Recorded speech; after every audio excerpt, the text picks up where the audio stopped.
ನಮಸ್ಕಾರ ಸ್ನೇಹಿತರೆ, ಮೊದಲಿಗೆ ನಿಮಗೆಲ್ಲರಿಗೂ ನನ್ನ ಯೂಟ್ಯೂಬ್ ಚಾನಲ್ಗೆ ಸ್ವಾಗತ. ಇನ್ನೇನು 3 ದಿನಗಳಲ್ಲಿ RCB ಮತ್ತು SRHನ IPL 2026ಕ್ಕೆ ಮೊದಲ ಪಂದ್ಯವು ನಡೆಯಲಿದ್ದು, ಈ ಪಂದ್ಯಕ್ಕಿಂತ ಮುಂಚೆ RCBಯಲ್ಲಿ ತನ್ನ ಕೊನೆಯ ಫುಲ್ ಸ್ಕ್ವಾಡ್ ಪ್ರಾಕ್ಟೀಸ್ ಮ್ಯಾಚನ್ನು ಆಡಿದೆ. ಹೌದು, ಈಗಾಗಲೇ RCB ಎಲ್ಲ ಆಟಗಾರರು ಸ್ಕ್ವಾಡನ್ನು ಜಾಯಿನ್ ಮಾಡಿದ್ದು, ನಿನ್ನೆಷ್ಟೇ RCB ತನ್ನ ಮೊದಲ ಪಂದ್ಯಕ್ಕಿಂತ ಮುಂಚೆ ಒಂದು ಕೊನೆಯ ಪ್ರಾಕ್ಟೀಸ್ ಮ್ಯಾಚನ್ನು ಆಡಿದೆ. ಸೊ ಇವತ್ತಿನ ಈ ವಿಡಿಯೋದಲ್ಲಿ ನಾವು ಈ ಒಂದು ಪ್ರಾಕ್ಟೀಸ್ ಮ್ಯಾಚಲ್ಲಿ ಏನೆಲ್ಲ ಆಯ್ತಂತ ಡಿಸ್ಕಸ್ ಮಾಡಲಿಕ್ಕೆ ಇದ್ದೇವೆ. ಆದರೆ ಈ ವಿಡಿಯೋವನ್ನು ಶುರು ಮಾಡೋದಕ್ಕಿಂತ ಮುಂಚೆ ನೀವೇನಾದರೂ ನನ್ನ ಯೂಟ್ಯೂಬ್ ಚಾನಲ್ಗೆ ಹೊಸಬರಾಗಿದ್ದರೆ ನೀವು ಬೇಗನೆ ಚಾನಲ್ ಸಬ್ಸ್ಕ್ರೈಬ್ ಮಾಡಿಕೊಂಡು ವಿಡಿಯೋವನ್ನು ಲೈಕ್ ಮಾಡಿಕೊಳ್ಳಿ. ಹಾಗಾದರೆ ಇನ್ನೂ ತರ ಮಾಡಿದ ಬೇಗನೆ ನಾವು ಈ ವಿಡಿಯೋವನ್ನು ಶುರು ಮಾಡೋಣ. ಈ ಪಂದ್ಯ ಬಂದ್ಬಿಟ್ಟು ಜಿತೇಶ್ ಶರ್ಮಾ 11 ಮತ್ತು ರಜತ್ ಪಟಿದಾರ್ 11ಗಳ ಮಧ್ಯೆ ನಡೆಯಿತು.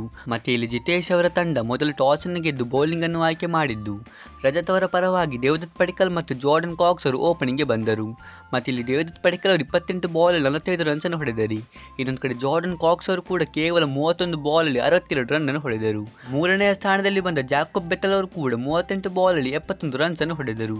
ಆ ನಂತರ ಬಂದ ರಜತ್ ಪಟಿದಾರ್ ಅವರು ಕೇವಲ 2 ರನ್ ಅನ್ನು ಬಾರಿಸಿ ಇಲ್ಲಿ ಜಾಕೋಬ್ ಡುಫ್ಯೂರ್ಗೆ ವಿಕೆಟ್ ಅನ್ನು ಒಪ್ಪಿಸಿದ್ದು, ಕೊನೆಗೆ ಕೃಣಾಲ್ ಪಾಂಡ್ಯ ಅವರು ಕೂಡ ಈ ಒಂದು ಪಂದ್ಯದಲ್ಲಿ 41 ರನ್ಸ್ ಅನ್ನು ಹೊಡೆದರು. ಹಾಗಾಗಿ ಇವರೆಲ್ಲ ಉತ್ತಮವಾಗಿ ಬ್ಯಾಟಿಂಗ್ ಅನ್ನು ಆಡಿದ್ದು, ಇವರಲ್ಲಿ 20 ಓವರ್ಗಳಲ್ಲಿ 4 ವಿಕೆಟ್ ನಷ್ಟಕ್ಕೆ 231 ರನ್ಸ್ಗಳ ಒಂದು ಬೃಹತ್ ಮೊತ್ತವನ್ನು ಕಲೆ ಹಾಕಿದರು. ಈ ಪಂದ್ಯದಲ್ಲಿ ಜಿತೇಶ್ ಶರ್ಮಾ ಅವರ ಪರವಾಗಿ ಜಾಕೋಬ್ ಡುಫ್ಯೂರ್ 2 ವಿಕೆಟ್ ಅನ್ನು ಗಳಿಸಿದ್ದು, ರಾಶಿಕ್ ಸಲಾಮ್ದಾರ್ ಮತ್ತು ಸ್ವಪ್ನಿಲ್ ಸಿಂಗ್ ಅವರು ತಲಾ 1 ವಿಕೆಟ್ ಅನ್ನು ಪಡೆದರು. ಆ ನಂತರ ಇದನ್ನು ಚೇಸ್ ಮಾಡಲು ಬಂದ ಜಿತೇಶ್ ಶರ್ಮಾ ಅವರ ತಂಡದ ಪರವಾಗಿ ವಿರಾಟ್ ಕೊಹ್ಲಿ ಮತ್ತು ಫಿಲ್ ಸಾಲ್ಟ್ ಅವರು ಓಪನಿಂಗ್ಗೆ ಬಂದಿದ್ದು, ಇವರಿಬ್ಬರು ಕೂಡ ಒಂದು ಉತ್ತಮವಾದ ಓಪನಿಂಗ್ ಪಾರ್ಟ್ನರ್ಶಿಪ್ ಅನ್ನು ಕೊಟ್ಟರು. ಅಂದರೆ ವಿರಾಟ್ ಕೊಹ್ಲಿ ಅವರು 35 ಬಾಲಲ್ಲಿ 68 ರನ್ಸ್ ಅನ್ನು ಬಾರಿಸಿದ್ದು, ಫಿಲ್ ಸಾಲ್ಟ್ ಅವರು 18 ಬಾಲಲ್ಲಿ 41 ರನ್ಸ್ ಅನ್ನು ಹೊಡೆದರು. ಆ ನಂತರ ವೆಂಕಟೇಶ್ ಅಯ್ಯರ್ ಅವರು ಕೂಡ 25 ಬಾಲಲ್ಲಿ 50 ಅನ್ನು ಕಂಪ್ಲೀಟ್ ಮಾಡಿದ್ದು, ಜಿತೇಶ್ ಶರ್ಮಾ ಅವರು ಕೇವಲ 31 ಬಾಲಲ್ಲಿ 62 ರನ್ ಅನ್ನು ಬಾರಿಸಿದರು.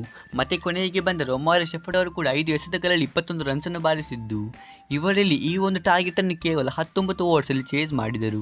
ಅಂದರೆ ಇವರು ನಿಗದಿತ 20 ಓವರ್ಗಳಲ್ಲಿ 245 ರನ್ಸ್ ಅನ್ನು ಬಾರಿಸಿದ್ದು, ಇವರೇ ಈ ಪಂದ್ಯವನ್ನು ಗೆದ್ದಿದ್ದಾರೆ. ಮತ್ತೆ ಇಲ್ಲಿ ರಜತ್ ಅವರ ಪರವಾಗಿ ಬೌಲಿಂಗ್ ಅಲ್ಲಿ ಭುವನೇಶ್ವರ್ ಕುಮಾರ್ ಅವರು 1 ವಿಕೆಟ್ ಅನ್ನು ಗಳಿಸಿದ್ದಾರೆ. ಸುಯೇಶ್ ಶರ್ಮಾ ಅವರು 2 ವಿಕೆಟ್ ಅನ್ನು ಪಡೆದರು. ಮತ್ತೆ ಕೃಣಾಲ್ ಪಾಂಡ್ಯ ಮತ್ತು ಮಂಗೇಶ್ ಯಾದವ್ ಅವರಿಗೆ ಈ ಒಂದು ಪಂದ್ಯದಲ್ಲಿ ಒಂದು ಕೂಡ ವಿಕೆಟ್ ಸಿಗಲಿಲ್ಲ. ಇದು ಆಗಿತ್ತು SRH ಮುಂದಿನ ಪಂದ್ಯಕ್ಕಿಂತ ಮುಂಚೆ RCBಯ ಕೊನೆಯ ಪ್ರಾಕ್ಟೀಸ್ ಮ್ಯಾಚ್. ಹಾಗಾದರೆ ಈ ವಿಡಿಯೋದಲ್ಲಿ ಇಷ್ಟೇನೋ, ಸಿಗೋಣ ಹೀಗಿನ ಮುಂದಿನ ಇಂಟ್ರೆಸ್ಟಿಂಗ್ ವಿಡಿಯೋದಲ್ಲಿ. ಅಷ್ಟರವರೆಗೆ ಬೈ ಬೈ.